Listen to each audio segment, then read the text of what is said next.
কি ভাবছো আমি কষ্ট পাচ্ছি? এই যে তুমি ফোন করো না, মেসেজ করো না, কি ভাবছো আমি তোমার জন্য অপেক্ষা করে বসে থাকি? একদমই না। এই যে তুমি প্রতিদিন সকালে অনলাইনে থাকো, কি ভাবছো আমি লক্ষ্য করি? একদমই না। এই তো ফেসবুক খুলে দেখলাম তুমি 5 মিনিট আগে অনলাইনে ছিলে, কি ভাবছো এটা দেখে আমি কষ্ট পাচ্ছি? আমার বুকের ভিতরটা দুমড়ে মুচড়ে উঠল। একদমই না। এতে বরং ভালোই হলো, আমি নিশ্চিত হলাম তুমি আমাকে ভুলে গেছো। আমিও আর আশা করব না তুমি কোনোদিন ফিরে আসবে বলে।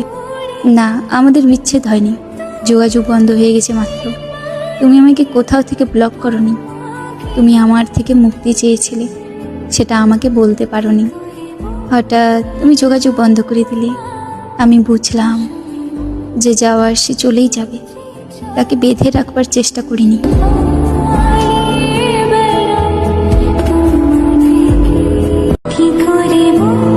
তুমি কি ভাবছো আমি কষ্ট পাচ্ছি?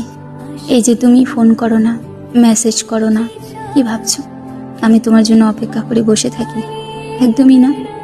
এই যে তুমি প্রতিদিন সকালে অনলাইনে থাকো, কি ভাবছো আমি লক্ষ্য করি?